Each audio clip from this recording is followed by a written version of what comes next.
नमस्कार, मैं हूं इंद्रजीत। समाचार प्लस की खास कार्यक्रम पब्लिक रिपोर्टर में आपका स्वागत है।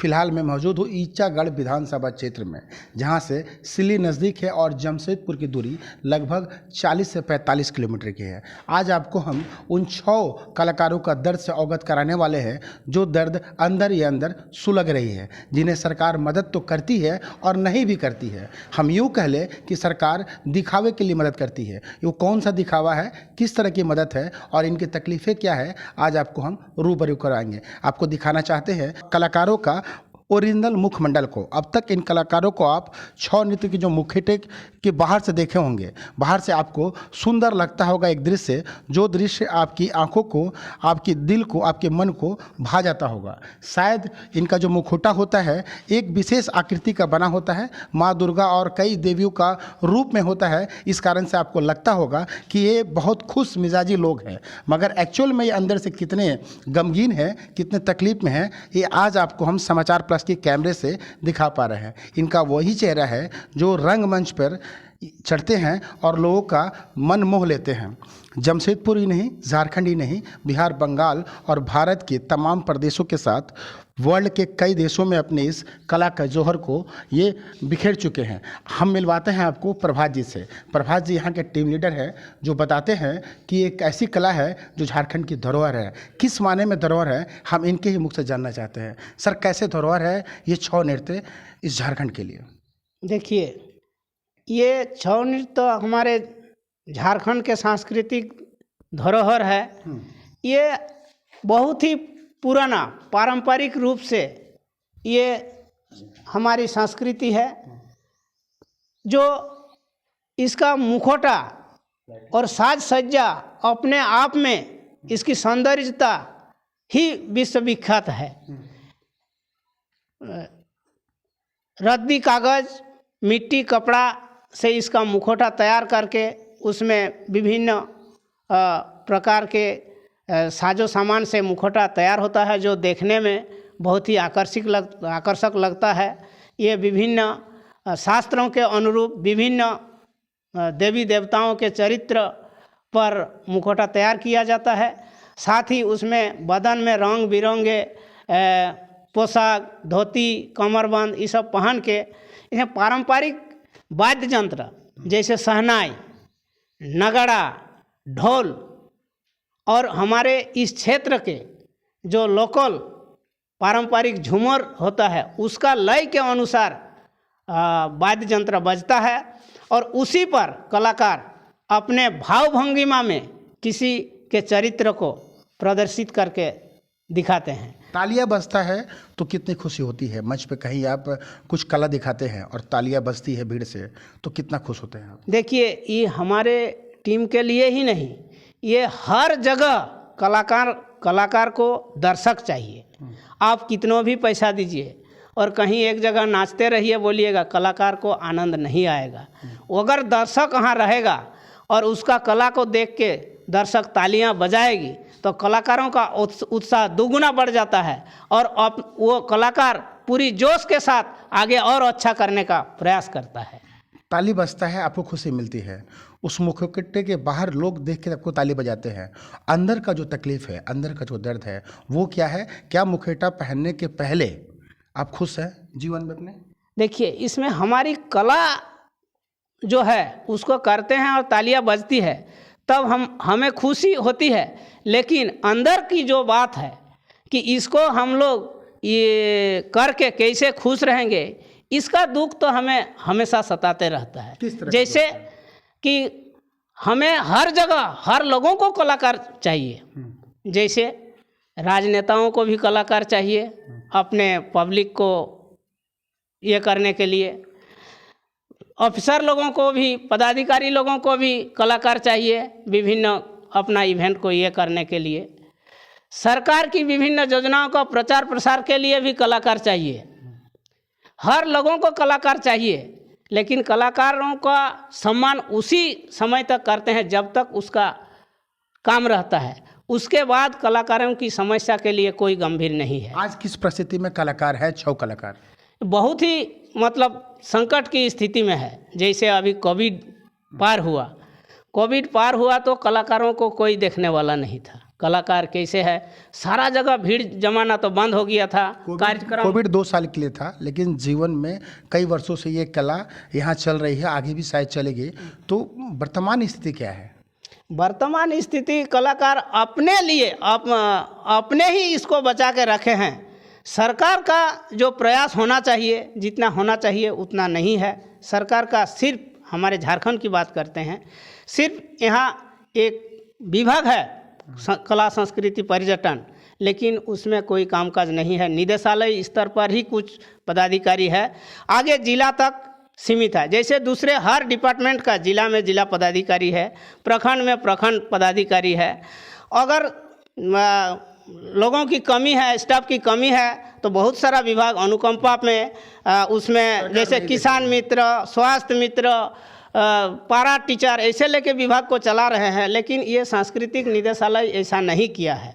तो हमारा कहना है कि अगर राज्य में भी निदेशालय है, विभाग है, तो जिला में भी उसका पदाधिकारी होना चाहिए, जिला संस्कृति पदाधिकारी, प्रखंड में प्रखंड संस्कृति पदाधिकारी, पंचायत में अगर पूरा स्टाफ नहीं दे रहा है, पंचायत सेवक VLW के जैसा, मतलब सरकार आईवास कर रही है। संस्कृति मित्र यहाँ दे, तब ना पूरा झारखंड में अपना सांस्कृतिक गतिविधि होगा। ये प्रभात जी थे जो छौ नृत्य के कलाकार हैं, जो प्रदेश ही नहीं कई राज्यों में जाते हैं और तमाम कला का प्रदर्शन करते हैं। लोगों के बीच में तालियां भी बजती है, मगर इनके अंदर एक दर्द है, एक टिस है, जो बताते हैं कि सरकार केवल एक विभाग बना करके आईवास कर रही है। आईवास क्यों कर रही है? कलाकारों के अंदर छुपा आज दर्द को हम दिखाएंगे और ये बताने का प्रयास करेंगे कि किस परेशानी से गुजर रहे हैं। आपका नाम क्या हुआ? मेरा नाम कर्ण कालिंदी है।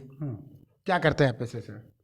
छौ डांस में 6 कलाकार हैं। कितने वर्षों से करते आ रहे हैं? 8-9 साल हो गया। 8-9 साल से आज मैं कर रहा हूँ इस नटराज कला केंद्र में। क्या प्राप्त हुआ आज तक आपको?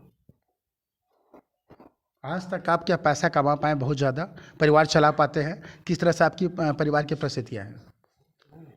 परिवार का परिस्थिति, मेरा परिस्थिति भी जैसे ठीक है।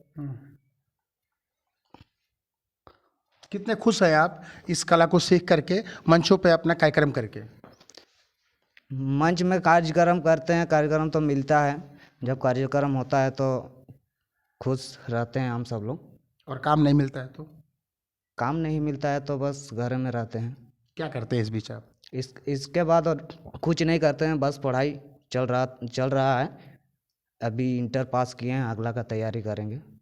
तो ये कलाकार है जो कई तरह से जो काम मिलता है तो करते हैं, उसके बाद वो घर बैठ जाते हैं और खेती बाड़ी होता है। चूँकि गांव का क्षेत्र है और गांव में रोज़गार का एक ही साधन है कृषि, जिस पर डिपेंड हो जाते हैं। हमारे साथ कुछ बच्चे भी हैं जिसे नन्हा कलाकार कह सकते हैं। इन बच्चों को पहले आप देखिए, जो इनकी पढ़ने की उम्र है, मगर ये इस छौ केंद्र में कला को सीखते भी आए हैं और रंगमंच पर जा कर के अपनी कलाओं को ये दिखाते भी हैं। लोगों से खूब तालियां बजवाते हैं और बताते हैं कि झारखंड में वो प्रतिभा है जिसे दुनिया में कहीं नहीं है। शायद ये झारखंड की ही प्रतिभा है जो इस कैमरे के माध्यम से आप देख पा रहे हैं।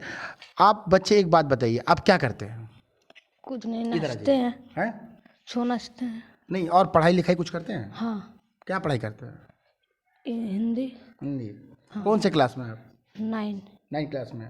और कितने वर्षों से ये कला का काम सीख रहे हैं आप? इसी वर्ष से। क्या क्या सीखे हैं आप अभी तक? पाइका, छो और सिंदरा। हाँ। कहीं प्रोग्राम किए आप? हाँ, कहाँ प्रोग्राम किए? बहुत जगह प्रोग्राम किए। अच्छा लगता है? हाँ, आगे भी करेंगे कि 2-4 साल कर रहे हैं कुछ पैसा कमाने के लिए? क्या है? आगे भी करेंगे। आगे भी करेंगे। आपका क्या नाम है? रामविलास महतो। क्या करते हैं आप? छो डांस करते हैं, पाइका करते हैं, सिंदरा करते हैं। घर से लोग बोलते हैं कि छौ सीखिए आप? बोलते हैं कि मना करते हैं? नहीं, क्या बोलते हैं? छो डांस सीखो।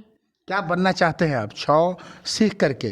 कहाँ तक जाना चाहते हैं आप? बहुत लोग छौ सीख करके वर्ल्ड का कई देश में जा करके अपना कला को दिखा पाए हैं। आप कहाँ तक जाना चाहते हैं? आपका उद्देश्य क्या है? कहाँ कहाँ आज तक प्रोग्राम किए? बहुत ज़्यादा किए हैं। क्या नाम आपका? रामविलास महतो। तो ये रामविलास महतो हैं जो बता रहे थे कि छौ नृत्य को हम सीखना चाहते हैं, परिवार का पूरा सपोर्ट भी मिलता है और कई जगह पे अपनी कला को वो दिखा भी चुके हैं, मगर वो कहाँ जाना चाहते हैं उन्हें अभी नहीं पता है। उनकी अपनी जो ऊंची उड़ान है उसका अब तक वो आभास नहीं कर चुके हैं। अपनी प्रतिभा को जानते हैं और इस कला केंद्र भी जानता है कि इन बच्चों में किस तरह की प्रतिभा है, और इस प्रतिभा के बारे में हम और कुछ लोग से जानने का प्रयास कर लेते हैं। आप थोड़ा बताइए, क्या है ये छौ नृत्य? जी, क्या है नृत्य? ये किस तरह का नृत्य है ये पारंपरिक की छौ नृत्य है हमारे झारखंड का। और हम लोग इतना लोग मिल के एक टीम संगठन किए हैं, उसके बाद ये चला रहे हैं हम लोग। तो क्या क्या करते हैं इसमें आप लोग? इसमें थीम के हिसाब से हम लोग करते हैं। जैसे महसमर्दिनी दुर्गा हुआ, उसके बाद परशुराम गणेश का युद्ध होता है, कृष्ण लीला होता है, बहुत सारे ऐसा महाभारत रामायण। अच्छा लगता है? अच्छा तो लगता है, नहीं तो कैसे हम लोग करेंगे। तो ये सालों भर काम मिल पाता है आप लोग को? नहीं, कितना काम मिल पाता है 365 दिन साल भर की बात कर ले तो? उसमें हम लोग को करीब 150 से ऊपर होता है कार्यक्रम। हाँ, तो गुजारा हो जाता है? गुजारा वैसा ही चल रहा है। इसमें तो कुछ नहीं है हम लोगों को कलाकार के लिए। अगर कलाकार प्रोग्राम करेगा तो उसको मिलेगा, उसके बाद जो बाकी दिन रहता है वो अपना अपना काम करता है। सरकार से क्या उम्मीदें हैं? किस तरह से सरकार को मदद करनी चाहिए आप जैसे कलाकारों को कि इसमें ज़्यादा पैसा आप कमा सके और समाज में एक बड़ा प्रतिष्ठा आपका विराजमान हो? देखिए, हम लोग तो प्रोग्राम ही कर रहे हैं, किसी को तो बोल के हम लोग पैसा नहीं ले पाते हैं, सहायता भी नहीं ले पाते हैं। लेकिन ये जो ये कला का हिस्सा है उसमें नाम मात्र का ये है, कहीं पर कि कलाकारों के लिए अभी तक कुछ नहीं किया है। कुछ नहीं किया? नहीं। क्या कहना चाहेंगे सरकार को? ये कलाकार के लिए कुछ क्या कोई निवेदन करना चाहेंगे सरकार को? हाँ, निवेदन तो है, लेकिन निवेदन सुन रहा है कहाँ?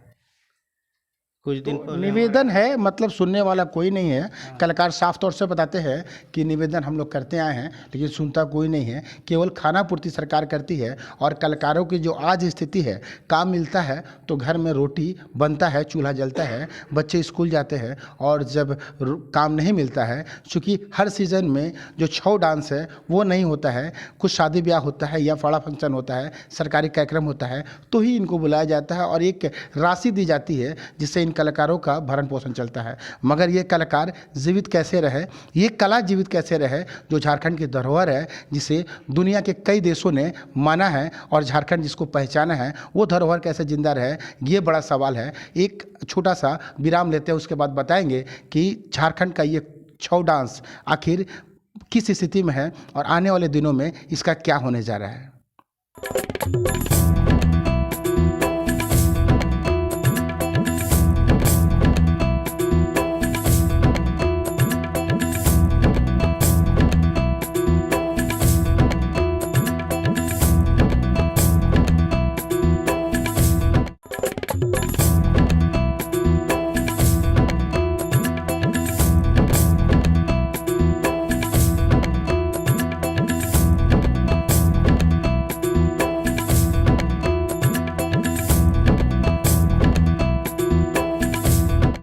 ब्रेक के बाद पब्लिक रिपोर्टर में आपका स्वागत है।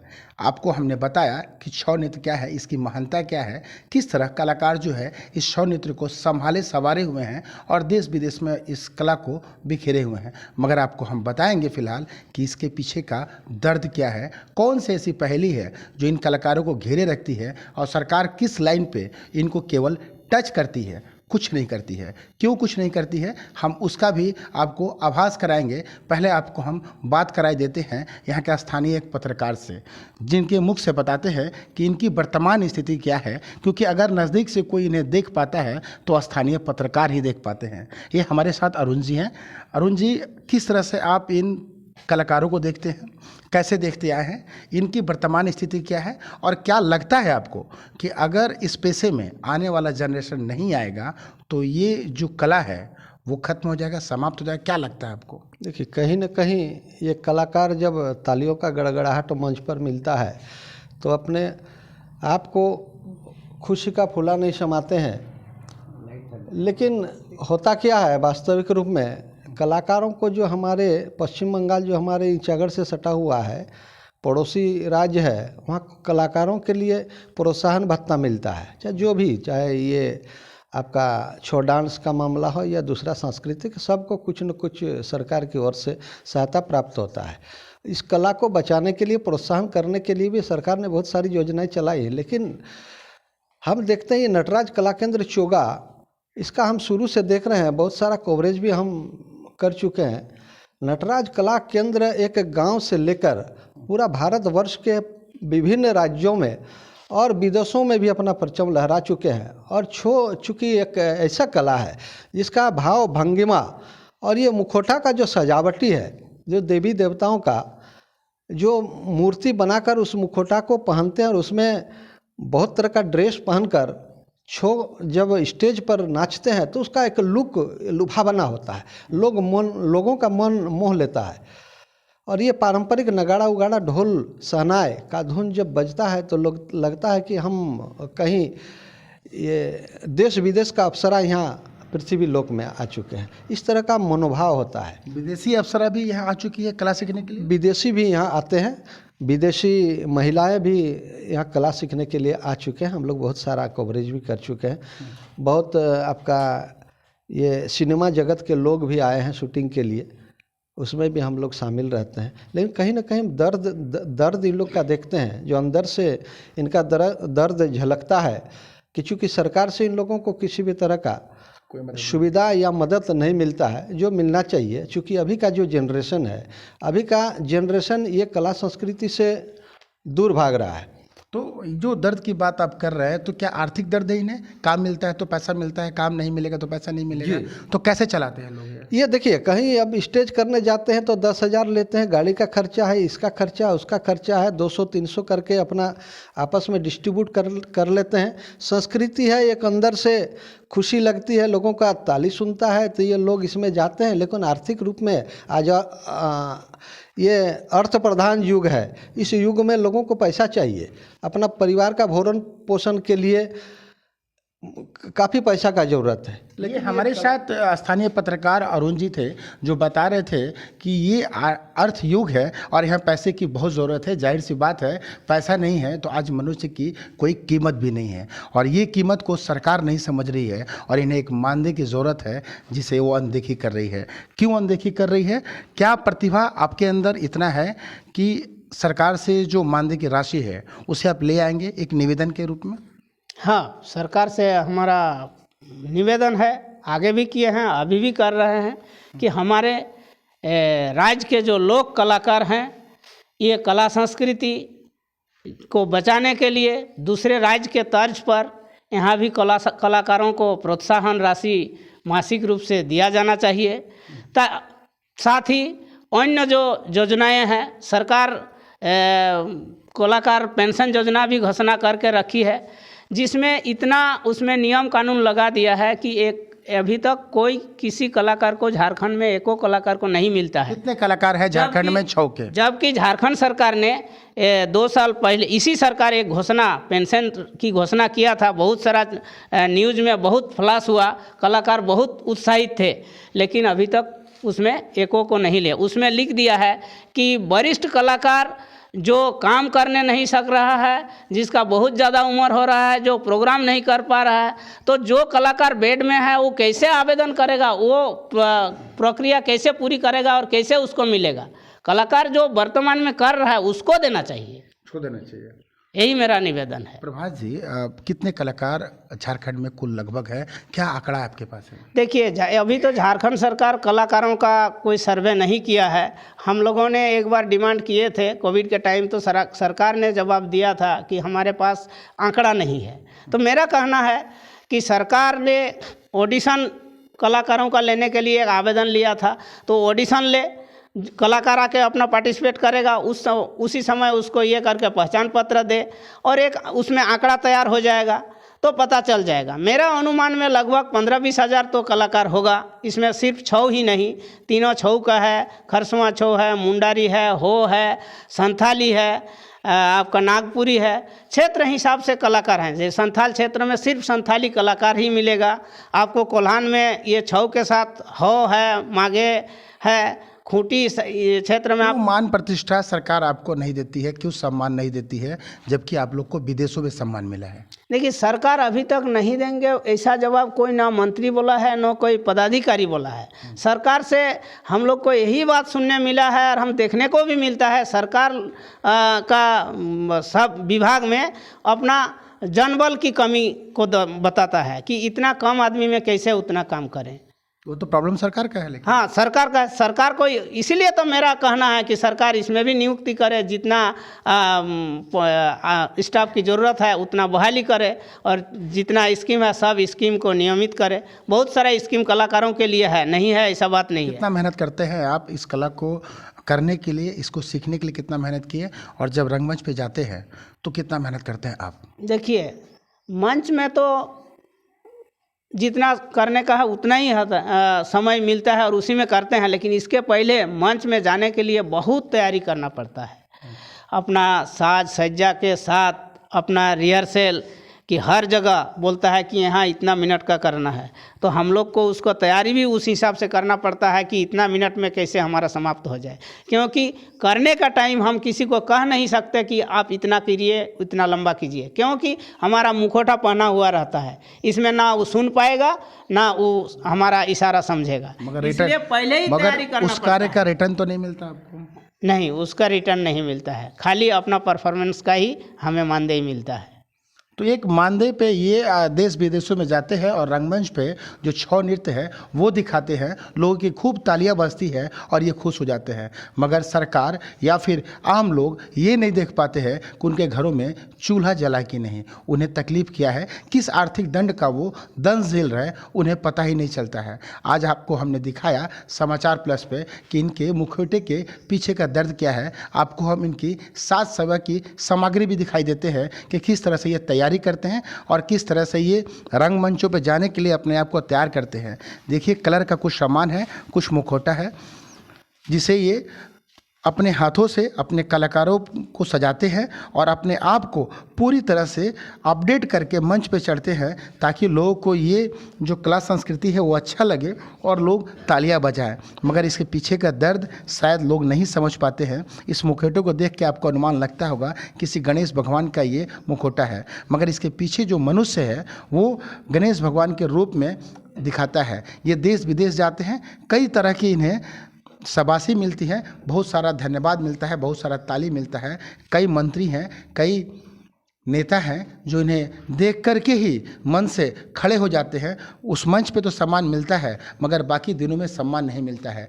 इनकी मुखौटों को देख कर के आपको समझ में आएगा कि ये क्या रखा हुआ है। शायद झारखंड में रहने वाले लोग इसे समझ भी पाए, मगर बिहार, उत्तर प्रदेश या फिर हरियाणा, महाराष्ट्र जैसे प्रदेशों के लोगों को ये समझना चने चबाने के बराबर होगा। इस मुखौटा को देखिए, इसकी सजावट को आप समझने का प्रयास कीजिए। कितना मेहनत इस मुखौटे के पीछे ये कलाकार लगाते हैं कि ये सुंदर दिखे। आपको हम कुछ और भी तस्वीर अंदर की दिखाई देते हैं ताकि आपको ये समझ में आ जाए कि कितनी तैयारी के साथ ये जीवन जीते हैं और किस तरह से अपने आप को मंच पर रखते हैं। ये देखिए, इनका अपना जो सम्मान है वो भरा पड़ा है।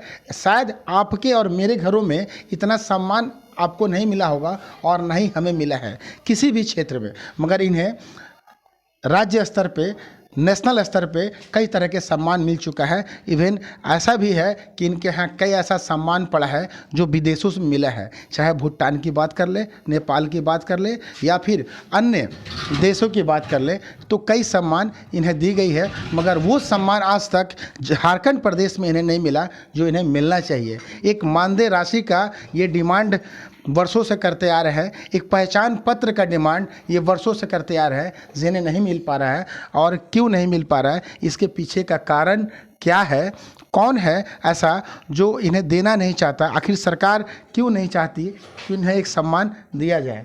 सम्मान नहीं देने के पीछे का पूरा सच शायद सरकार ही जानती होगी और सरकार के लोग जानते होंगे, मगर एक सच ये भी है कि तमाम तकलीफ़ों में आकर के भी ये इस धरोहर को बचाए रखने के लिए पूरी प्रयासरत है, ताकि ये झारखंड की जो संस्कृति है छौ नाच वो बचा रहे और किसी तरह से इसे एक धरोहर के रूप में पूरी देश दुनिया समझे। मगर इसे समझने वाला दूसरा व्यक्ति क्यों नहीं है, क्यों सरकारें नहीं समझती है कि हमारा धरोहर है, ये हमारा छौ नृत्य जो है वो को बचाए रखना है।